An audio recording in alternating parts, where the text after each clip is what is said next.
advogado, empresário, empreendedor e CEO, um profissional multifacetas, pai e esposo, apaixonado pela família. O nosso quadro de hoje vai falar sobre a trajetória de vida de Fernando Simão, que é gente como a gente.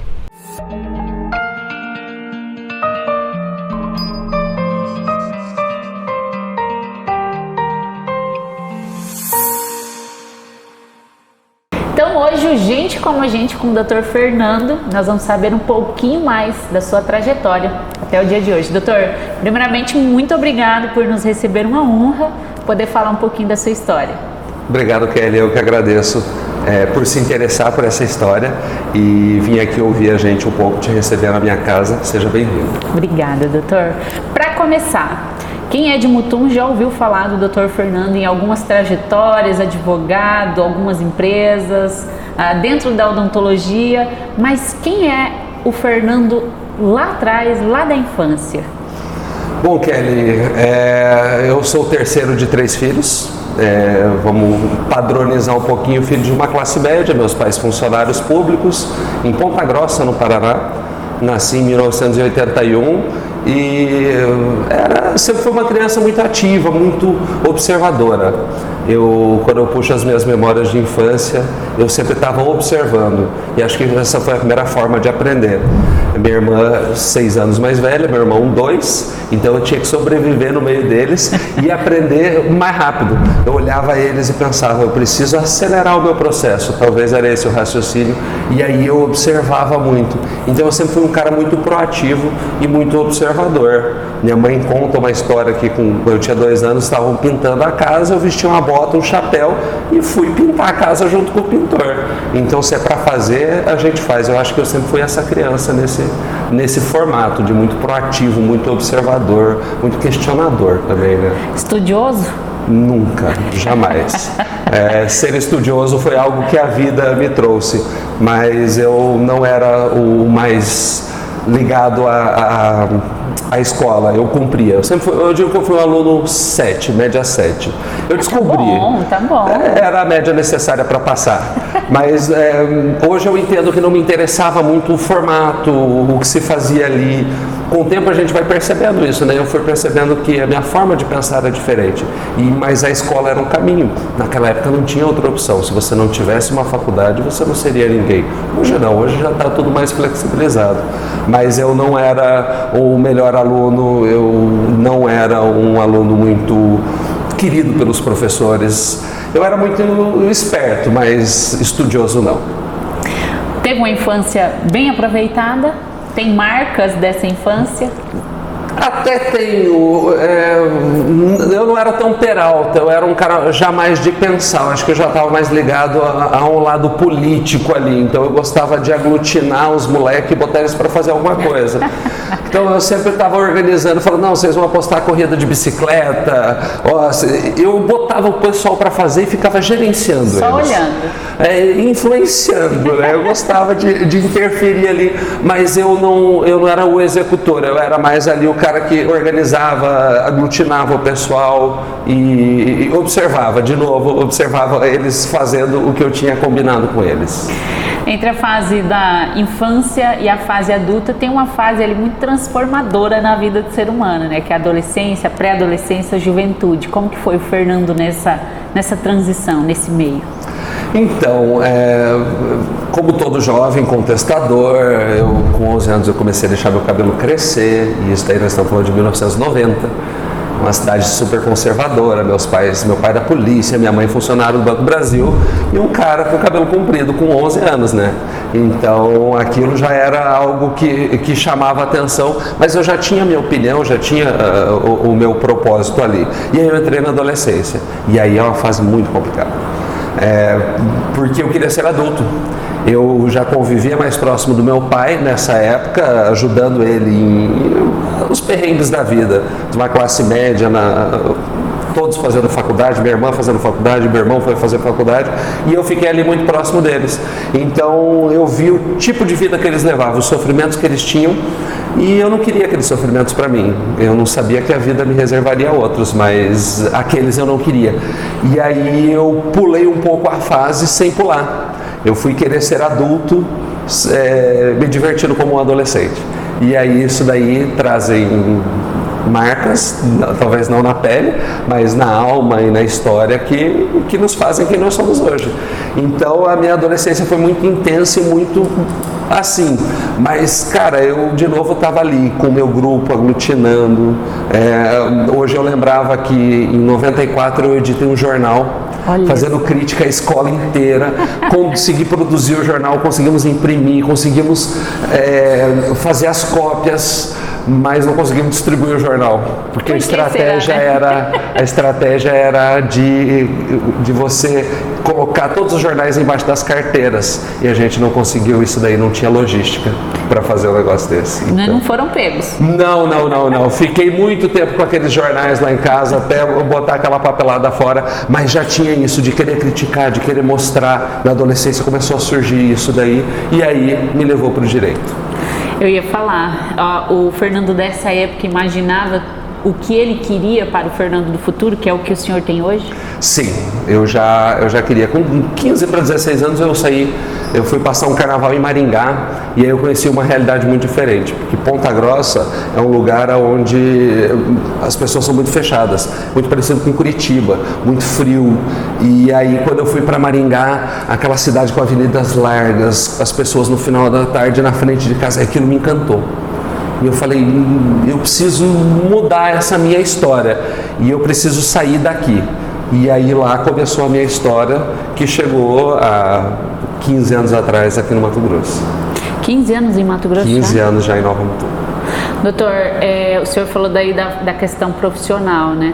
Esse adolescente cheio de ideias e sonhos e querendo transformar muitas coisas de um jeito especial, influenciou na escolha da profissão? Com certeza, com toda certeza. O meu pai ligado à polícia, né, um escrivão de polícia, então eu já acompanhava o meio policial, que é o que primeiro chama a atenção.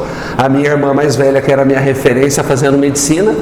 E aí, naquela ambiguidade, eu falei, vou ser médico legista. Nossa! Um médico que mexe com a polícia. E aí, eu lembro da minha irmã dissecando um peixe e eu falei, pronto, não eu vou só para o lado da polícia.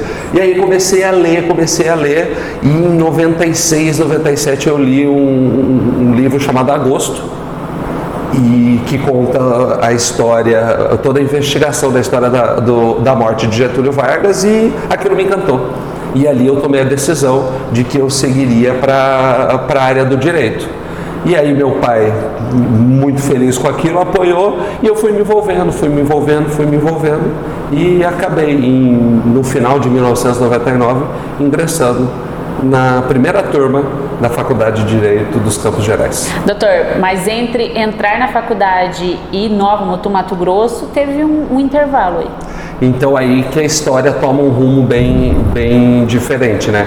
Eu entro na faculdade em 99 e aí, passado uns 6 meses, eu passo a me dedicar só ao direito.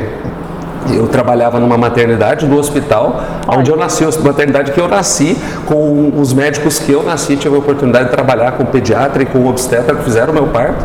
E aí, passados 6 meses, eu não concilio mais, e aí eu falo, não, eu preciso me dedicar, porque é a minha oportunidade de fazer os meus estudos. Eu fazia faculdade particular, então meu pai tinha um acordo com os filhos, ele pagava metade e o filho pagava metade. E como não tinha crédito rotativo, nada naquele tempo, eu tinha que trabalhar para bancar a minha metade da faculdade. Então eu fui, e aí um mundo completamente novo. Tive logo ali no começo, por ser bolsista, a gente tinha algumas obrigações com a faculdade, o que me fizeram crescer muito. Eu montei a primeira biblioteca da faculdade. Aí politicamente eu me envolvi, fundei o primeiro centro acadêmico da faculdade, fizemos a primeira rebelião da faculdade. Claro, eu perdi a bolsa, mas daí, graças a Deus, começou o FIES. E eu fui da primeira leva do FIES, lá em 1900 e lá vai bolinha. Na mesma faculdade. E aí eu acabei reprovando um semestre da faculdade, mas por falta, eu não gostava da minha turma. E aí eu mudei de turma e aí tudo mudou. Aí, no meio disso, eu conheci a doutora Vânia, uma jovem acadêmica de odontologia da Estadual de Ponta Grossa, e aí a nossa relação foi muito intensa, muito rápida, e aí cruzaram os objetivos, e deu uma guinada completamente diferente. E eu conheci o Mato Grosso. E essa parte da doutora Vânia, inclusive por essas datas agora próximas, faz até aniversário, né? Isso. Então a gente agora no mês de março e abril nós completamos 20 anos junto. Nós nos conhecemos dia 8 de março e entre nos conhecermos e começamos a namorar deu menos de um mês, porque dia 1º de abril completamos 20 anos de namoro. Então essa história começou lá atrás e aí mudou tudo, porque o objetivo era outro. E quando eu conheci o Mato Grosso, a família dela radicada em Tangará da Serra, e aí eu olhei esse lugar quente, tudo diferente, eu falei, é pra cá que a gente vai vir. E aí trilhamos a faculdade, trabalhamos lá, ficamos numa cidade lá, chama Prudentópolis, durante 3 anos, ela trabalhou, eu ainda fazendo faculdade, porque ela formou antes que eu, indo e vindo, e aí, graças à dedicação, eu fui o único da minha turma a ser aprovado no exame da ordem. Formado em 2004, eu saí do meu baile de formatura e fui prestar o exame da ordem. Naquela época era no domingo e na segunda-feira. Então no domingo, depois do meu baile, eu dormi 4 horas e fui fazer o exame da ordem. E na segunda-feira era a prova discursiva. E aí eu me mudei de vez para Prudentópolis. Quando saiu o resultado da primeira fase, que eu fui aprovado, aí eu já tinha certeza. Eu tinha conhecimento da segunda, o que eu estava falando antes. Eu tive a oportunidade na faculdade de ir para o núcleo de assistência jurídica, que é um escritório modelo. Enquanto os outros colegas tinham 2 ou 3 processos, eu tinha 60 processos. Eu atendia muita gente. E aí a comunicação, observar e botar as pessoas, eu tinha processos, mas eu botava os outros colegas para trabalhar comigo e eu geria, eu atendia. E aí a doutora Viviane Weigärtner, uma professora minha, abriu o escritório e me levou para o escritório dela, me tirou do núcleo da faculdade e me levou para trabalhar com ela. Tanto que quando eu me formei, ela tinha dado uma vaga para mim no escritório dela. Que legal. Mas aí eu já tinha um compromisso. Já não eram os planos e aí a gente mudou para Prudentópolis, nos estabilizamos e em 2005 conhecemos a região médio-norte do Mato Grosso. Saímos de Diamantina e fomos viajando. E aí... Procurando um lugar. Mas Nova Mutum foi amor à primeira vista. Então começou há 15 anos atrás esse amor, essa história. 2005, dia 24 de dezembro de 2005 eu conheci Nova Mutum. Quando foi 13 de fevereiro de 2006, eu e Vânia estávamos morando aqui, abrindo o primeiro consultório dela e o meu escritório juntos. Eu era a secretária dela e ela era a minha secretária. E ali a gente começou a nossa jornada aqui em Nova Mutum, eu advogando e ela atuando como dentista. É isso que eu ia falar, uma jornada dupla, né? Porque eu acho que a doutora Vânia passou a viver o mundo do direito e o senhor passou a viver o mundo da odontologia. Ali começou uma história que hoje, né, cresceu sem medidas, né? Na verdade, o direito sempre complementou, mas o tema sempre foi a advocacia, sempre foi a odontologia. Lá atrás, quando a gente começou a namorar, ela morava, como eu morava na cidade e ela era uma estudante, ela morava em República. E na República só se falava sobre odontologia.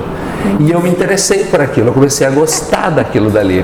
E aí, o meu envolvimento com a odontologia completa 20 anos agora também, algum conhecimento, alguma experiência, e ali sim, quando tínhamos um ao lado do outro, a gestão começou junto, e aí ela começou a ver a importância da gestão na odontologia, o que veio caminhando de 2006 para cá, e hoje estão aí os 15 anos da Oficina do Sorriso e as outras clínicas que a gente tem, onde a gente faz de fato essa gestão mesmo.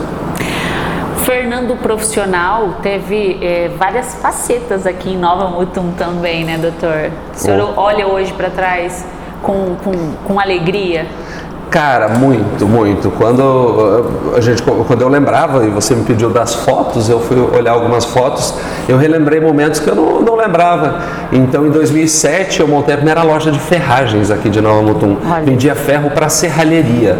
Eu não tinha nada a ver com isso, estava advogando. Empreendedor. E montei a S-Fer, Comércio de Ferragens Industriais. Tinha uma pampa, eu entregava os ferros, eu não entendia nada de ferro. Hoje, o pouco que eu entendo foi daquela época. E tocamos a loja 1 ano. Ajudando as serralherias da cidade. Comprei de uma loja de Sinop todo o estoque dessa loja. Na outra semana ele botou um vendedor vendendo mais barato do que eu aqui dentro da cidade. Olha. Mas eu falei, não tem problema, a gente está aqui com outro propósito. E não quebrei, vendi antes de quebrar. Mas aprendi muito em 2007 naquilo dali. Mas daí a advocacia me chamou de novo. Eu fui trabalhar para um grande grupo do agronegócio, onde eu fiquei 3 anos. E ali, esses 3 anos eu cresci muito, muito. E quando eu saí de lá, eu falei, eu não vou mais advogar. E aí o que eu fiz? Eu montei uma clínica odontológica. A primeira clínica popular de Nova Mutum, não existiam clínicas ainda na cidade, era a Pop Dente. Ela durou 1 ano, porque eu lá dentro tinha o meu escritório, e aí como eu tinha saído desse grupo, as pessoas na cidade começaram a me procurar, e aí eu voltei para a advocacia. E aí foi o período mais longo, o período mais rentável, o período onde eu me especializei. Eu sou especialista em direito tributário, sou especialista em direito empresarial, e ali eu formatei o Fernando advogado. Então foram 6, 7 anos que eu fiquei, onde eu acho que eu fui realizado. Quando eu tive a opção de me afastar do exercício efetivo da advocacia, eu não fiz ele com tristeza, eu não fiz ele com problema nenhum. Eu sabia que era a hora de eu dar mais um passo na minha carreira profissional, e o Fernando advogado nunca me deixaria, como nunca me deixou. Até hoje, as minhas decisões dentro das minhas empresas, elas têm o Fernando advogado que fala ali. A diferença é que eu tenho um jurídico instalado dentro de mim. Isso tem 7 anos, né, doutor? 7, 8 anos. E foi em 2013, né? 2012, 2013, aí eu tive uma passagem pela Uninova, eu fui professor da Uninova, eu tive uma passagem pelo Centro de Referência da Assistência Social aqui, na gestão do prefeito Lírio. Eu fui o primeiro advogado, a então secretária Carla, minha amiga, peitou todo o sistema e colocou um advogado no CREAS. Então, quando as pessoas tinham seus direitos violados, elas eram atendidas por uma psicóloga, uma assistente social e um advogado. E ali eu tive uma outra faceta que eu não lembrava. Dali eu fui parar no Conselho Municipal de Habitação, e eu encontrei uma foto de eu fazendo a entrega de casas. Agora não sei se eu Edelmina 1, 2 ou 3, Santa Terezinha, por ali. Aquela região. Aquela região. Então, assim, participamos, daí eu lembrei das reuniões do Conselho, onde eu e o então vereador Milton tínhamos discussões, e muito legal ter feito parte dessa história aqui em Nova Mutum, e a minha carreira ter feito isso. Fui tesoureiro da Ordem dos Advogados do Brasil na primeira presidência do Dr. Boni. Ele me confiou esse trabalho, e eu falo que hoje os tesoureiros são muito mais tranquilos, porque eles estão na época que tem dinheiro. Na minha época não tinha dinheiro. Ser tesoureiro de prejuízo, toda reunião terminava a diretoria botando a mão no bolso e pagando a conta. Mas também está aí a OAB. Quando eu cheguei, que era o presidente, o Dr. Arnaldo, estava construindo a sede, a comarca era recém-aberta, então eram outros tempos. O Dr. Gabriel, que era o juiz aqui, ele sempre falava, isso que é advogado, porque eu vinha sujo de graxa de entregar os ferros para fazer audiência no final do dia, e ali a gente conseguia começar. Eu posso falar que eu vi começar a história do direito aqui. Hoje são mais de 180 advogados, e eu fui advogado de número 33 a chegar na cidade. Que legal. Hoje, profissionalmente, olhando um empreendedor, né, administrando várias empresas, é um homem profissionalmente realizado? Eu estou. Eu posso falar que eu não sou, mas eu estou realizado. Eu não sei, quer dizer, eu sei os meus próximos passos, o que eu quero, mas desde criança eu fui inconformado, né, Kelly? Eu acho que o que me trouxe aqui, o que me distancia da onde eu estava, é o meu inconformismo, é não querer as coisas do jeito que elas estão, é querer fazer melhor, é dar o melhor. Então, quando eu deixei a advocacia, foi um pouco disso. Eu já estava muito envolvido com as clínicas, nós já tínhamos 2 unidades da franquia, e eu sentia a necessidade de eu estar mais perto deles para dar o direcionamento, para poder influenciar a vida deles. E aí eu passei nesses 5 anos, efetivamente, que eu estou dentro da Odonto Excelência, eu passei por 20 anos de gestão. Não existe uma faculdade, porque eu tive todas as fases. Eu tive a primeira fase onde eu era o dono do negócio, que eu trabalhava, que eu fechava a caixa, que eu sentava na recepção, que a minha esposa naquela clínica efetivamente atendia. Nós viajávamos para Lucas do Rio Verde 4 vezes por semana. Era uma vida intensa, e isso com filhos pequenos. Sim. E aí a gente conseguiu estruturar, e eu fui estudar.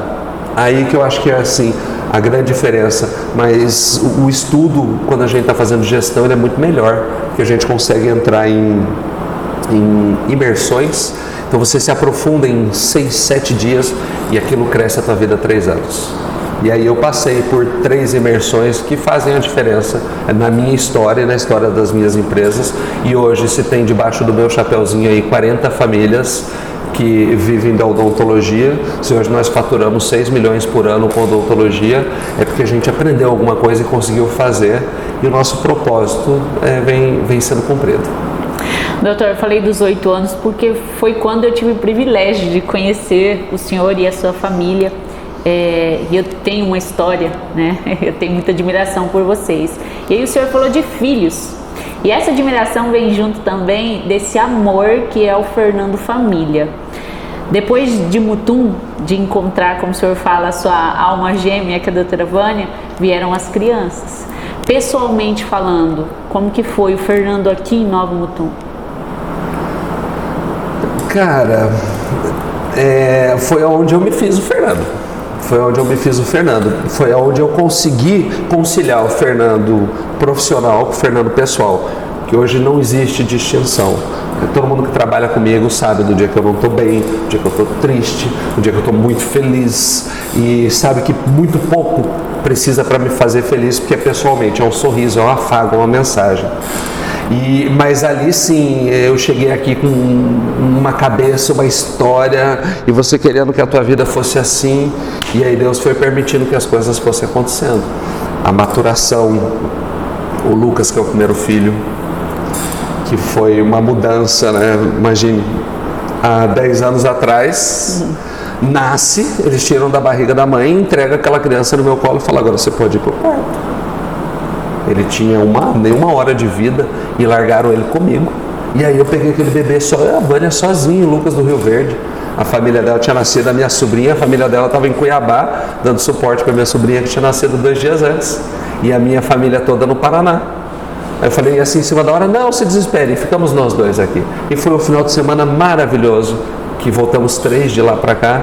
E ali eu comecei a fazer, quando eu peguei o Lucas, eu falo que foi uma coisa muito interessante, porque o que eu faço? Eu falo. O que eu vou fazer na orelha desse cara? Eu vou falar. E ali eu comecei a falar. E tem 10 anos e meio que o coitadinho só me ouve. E depois disso a gente foi brindado com o Matheus. E quem conhece um pouco de mim, da Vânia dele, sabe que são as misturas. Um pouco do pai, um pouco da mãe, um pouco da mãe, um pouco do pai. E a preocupação do Fernando pessoalmente é essa: é deixar para o mundo filhos melhores do que os meus pais deixaram. Porque o mundo eu não posso mudar, mas eu posso mudar as pessoas que vão estar ali. E eu acho que a minha grande responsabilidade são de pessoas que tenham empatia, que tenham resiliência, que tenham um propósito, mas não essa propositite que hoje tem. O propósito tem que ser maior, o propósito tem que ser teu, e principalmente ele tem que melhorar o ambiente onde você vive, que é o que eu busco fazer hoje, melhorar os ambientes onde eu estou. Então, se eu não posso mudar muito, a gente diminui o público que a gente atinge e vai tratando deles, e aí cria uma onda que é impactar pessoas para que o mundo seja melhor. Eu faço parte dessa onda desde 2016 e eu venho cumprindo meu papel aqui com isso, né? O senhor falou das crianças e elas te remetem ao futuro. O Fernando ainda sonha muito? Vixe, todo dia, Kelly, eu levanto de manhã e o meu propósito tem que ser um sonho. Então, depois que eu monto uma empresa, depois que eu construo uma casa, depois que eu faço uma reforma, para mim acabou o que eu tinha que fazer ali. O que eu fiz é para alguém usar. Eu não uso as clínicas, eu não uso as casas que eu faço e eu vendo. Eu gosto da jornada. Para mim não importa o destino, o que importa é a caminhada. E os parceiros que a gente vai caminhando, e os tombos que a gente toma. Então, assim, eu tenho sonhos até para depois da morte, né? Porque eu já tenho planos para quando eu estiver lá. Dizem que é meio parado o negócio, eu já quero dar uma agitada. Então, assim, sempre, né, Kelly? Sempre. Eu, apesar de ser um velho, tá aí na beira de completar 40, eu ainda tenho muita coisa para realizar pela frente. E nesses 40 anos, o que eu me construí, o que eu me formei, quem eu sou, eu estou no meu melhor. O professor Cortella fala, né, que nós somos a nossa melhor versão a cada dia, e eu busco isso. Então, quando eu levanto de manhã e eu pergunto por quê? Tem algum motivo? E sempre tem um sonho, algo a realizar, a vida de alguém para impactar, ou algo que tem para aprender. para que eu possa fazer esse dia diferente e que quando eu chego no final do dia eu faço a minha oração e eu agradeço. Se eu tenho algo para agradecer, eu sempre tenho. Seja um prejuízo que você tomou no meio do dia e aquilo serviu como um aprendizado, ou seja uma mensagem de um amigo para a gente tomar um café, tudo isso faz o dia melhor. E aí faz com que a gente continue sonhando e sonhando e sonhando. E eu só paro no dia que alguém me parar, porque eu sozinho não me paro não. Doutor, agora nós vamos fazer um bate-volta.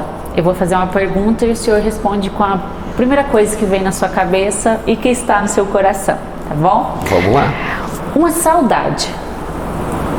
Saudade, cara, eu tenho saudade da época da escola, da irresponsabilidade que a gente poderia ter na época da escola. Um sonho. Um mundo justo. Justo no sentido do equilíbrio, onde as pessoas possam efetivamente exercer os seus direitos e cumprir os seus deveres. Acho que isso nunca foi possível. Fernando tocava violão na infância, uma música. Cara, eu sou apaixonada por músicas, mas você falou, veio uma que me remete ao violão, que é More Than Words. Uma comida. Cara, o que eu faço, né? Eu sou apaixonado pela minha comida, eu sou o que mais gosto, mas uma comida, o meu churrasco. Carne. Doutor, um lugar preferido. Rancho Capivari. A minha chácara, na Ranchão, com a minha mulher. Um medo. Medo é aquilo que nos faz ter cuidado. Então, de não conseguir formar os meus filhos para o que o mundo vai enfrentar eles. Eu não quero que eles se formatem para o que eu quero, mas eu quero que eles estejam preparados para o que o mundo vai colocar na frente deles. O que estraga o dia do Fernando? Burrice, ignorância, gente folgada que sabe o que tem que fazer e não faz, que se encosta nos outros. Isso acaba com o meu dia. E o que ganha fácil o dia do Fernando? O sorriso da minha mulher. Doutor, uma palavra que move o Fernando hoje. Inovação. Hoje eu entendo que em tudo a gente pode inovar e nós estamos num fluxo digital em todas as áreas da nossa empresa. Então, de fato, a odontologia e a gestão digital estão colocadas e isso vem fruto da inovação. Então hoje o que nos move é a inovação. Doutor, e qual é a regra de vida do Fernando e que se ele pudesse dar um conselho para alguém, seria essa regra? Não se arrependa do que você não fez. Faça e se arrependa por ter feito, porque quando você não faz, você não tem chance de se arrepender. Isso serve para tudo? Eu acredito que para tudo. Eu na minha vida eu não me arrependo dos momentos que eu agi ou de que eu deixei de agir, desde que você tenha a consciência de que é aquilo. Então, quando você não se dispõe a refletir, a analisar e entender, não, a melhor saída é fazer ou não, às vezes a melhor saída é regredir. E aí você se arrepende de ter agido e principalmente com base na tua decisão, não pela cabeça dos outros. Aí você não se arrepende, aí você aprende.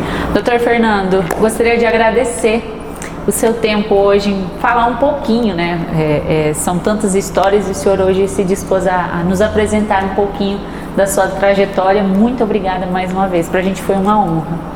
Kelly, é mais do que honra para você, é para mim. O Singular MT, eu conheço ele desde a gestação dele e sou um entusiasta dele. Não seria feliz se não estivesse aqui. Não sei se a minha história é a altura do Singular, mas com certeza. Mas a gente faz parte desse sucesso. Eu que agradeço o interesse na nossa história. Que alguém que possa assistir isso seja impactado por isso e consiga se mover de onde está para onde quer chegar. É um prazer te receber, principalmente aqui dentro da minha casa. As portas estão abertas e é isso. Parabéns. Já que o senhor falou, eu ia encerrar falando que o senhor conhece o Singular, acho que antes da gestação, quando ele era planejado ainda, né, doutor? Isso sempre foi mesmo. um entusiasta, um grande apoiador. Então, para a gente foi uma honra hoje poder contar a história, um pouquinho do Fernando Simão, que é pai, é esposo, é empresário, empreendedor, advogado, entre outras, muitas outras facetas. E o Gente Como a Gente de hoje encerra por aqui. Na próxima semana nós voltamos com mais uma história surpreendente. Até lá!